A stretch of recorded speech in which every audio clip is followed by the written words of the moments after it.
Hi guys, and welcome back to my channel. This is Hannah from the Instagram My Skincare Regime, where I post about skincare products I'm currently using. I also have a blog where I write in-depth skincare reviews.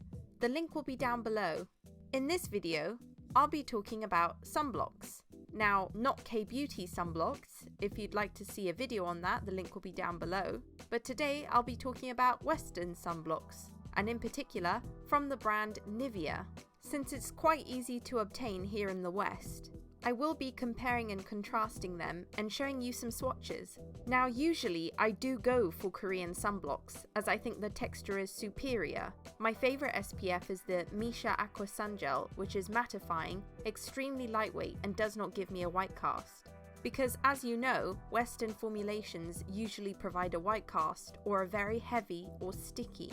However, it's quite expensive to import K-beauty sunblock, so if I can find a good Western alternative which is easy to get, I don't feel as bad slathering it on my face. And I think I did find some good alternatives here. And just before we start the video, my skin type is I have acne-prone skin that gets easily clogged, so I prefer lightweight and preferably matte formulations. And I would like to say that all these sunblocks provide both UVA and UVB protection. On the screen, you can see the filters that were used. They are present in all these products. And all these sunblocks are SPF 50. This is the only SPF rating I wear, as I would rather be safe than sorry. Also, I would like to add that all these sunblocks contain both perfume and essential oils, which are listed on the screen now. So I would not recommend these products for anyone who is extremely sensitive or allergic to fragrance and or essential oils. I do believe that Nivea have released a new sensitive sun cream which does not contain perfume, so that might be more suited for you.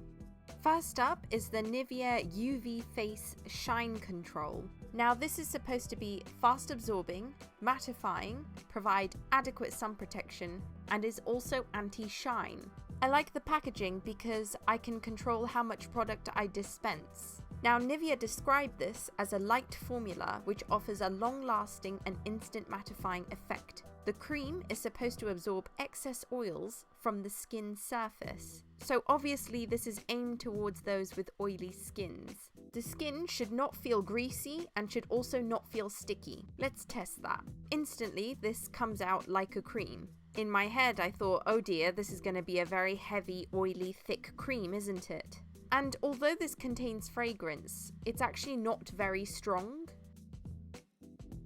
Initially I was worried that this was going to have a white cast, but you can see once rubbing it in and once this fully dries down, there is no white cast. And absolutely, this is mattifying. This is definitely an anti-shine product. Also, when I sweat and work out in this doesn't turn milky and slide off my face. And honestly, rubbing this in and when it dries down, this is very lightweight. It's not sticky and it's not greasy.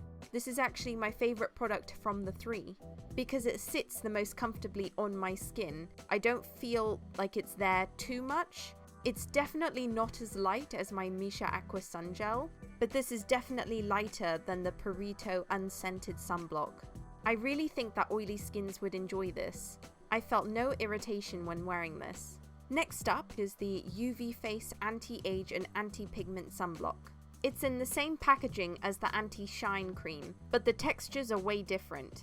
The reason why this is called anti-age is because this contains CoQ10, which is an antioxidant. But I mean, aren't all sunblocks anti-age since they all protect against UVA rays? I think this product is aimed at those with more mature skins, because I find it quite thick and heavy compared to the other two products.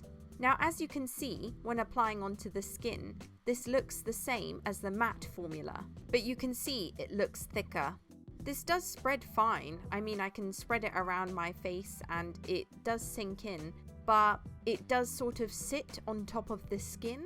In terms of, I can feel this sitting on top of my skin throughout the day. And like the others, this does smell like sunblock, but it does sort of disappear once the product's fully rubbed in. This isn't sticky, it's just quite thick. This reminds me the most of the Purito unscented sunblock, which I found quite thick. I just don't think that this is aimed directly at my skin type, so I'm gonna have to pass on it. I think for those with more mature skins or very dry skins, you'll enjoy this as a really nice high SPF moisturizing cream. But I don't know how well this would sit under makeup, to be honest. I do like that this does have the addition of an antioxidant. I wish it was present in all the other sunblocks. Next up is the final product, which is the UV Face Moisture Mousse. Now this is supposed to be a moisturizing, caring formula that's ideal for everyday use. Nivea state that this has a light and smooth skin feeling, and like the other two, this doesn't provide a white cast. However, this comes in a spray bottle, and you're supposed to shake before use, because the product comes out like a shaving foam, but I would prefer the product to come out like a gel or a cream. That's because I would like to measure how much product I'm applying onto my face, as it's very important when applying SPF, and I think it's quite difficult to measure when the product comes out like a mousse. Nonetheless, the foam texture does absolutely make this product lightweight. But I don't find it as lightweight as the Shine Control Nivea Sunblock. I do find this a bit heavier on the skin, but I do think that's because this definitely makes the skin look more dewy. And although this comes out like a mousse, it's easy to rub into the skin. It doesn't make it more difficult, the texture. I think Nivea intend for you to just spray this directly onto your face, but I wouldn't. I think that would be a mess. And as you can see, this isn't sticky. It just takes a little while longer to absorb because this is more dewy and moisturizing compared to the matte formula. So definitely this is intended towards more dry and dehydrated skins. If you have oily and greasy skin, I don't think this will be as suitable for you. For me, I like that this is lightweight. It doesn't ball up as badly as the CoQ10 sunblock, and although it isn't mattifying, my face doesn't look as dewy as the K-beauty SPF. So here are the products. I do think they're reasonably priced for the ml that you get. I wish they didn't contain fragrance and essential oils, but hey.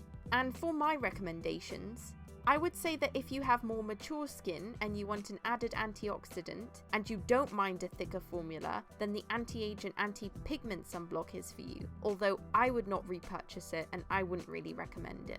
If you have dry skin but you want a lightweight formula and you don't want a mattifying finish, then the Moisture Mousse is for you. And actually, if I didn't have the Shine Control, I would definitely repurchase the Moisture Mousse. If you want a lightweight formula, which is mattifying and anti-grease and anti-shine, so if you have oily skin or you live in a hot and humid weather, then the Shine Control sunblock is for you. This is my favorite and I would definitely repurchase it. I think it sits very comfortably on the skin and I can work out in it without it being uncomfortable. But I do think the Moisture Mousse is a very good second. And that's it for this video. If you did enjoy it, then please give it a big old thumbs up. And let me know down below, have you used any of these products? What's your favourite Western sunblock? Thanks for watching and I'll see you in the next one. Bye!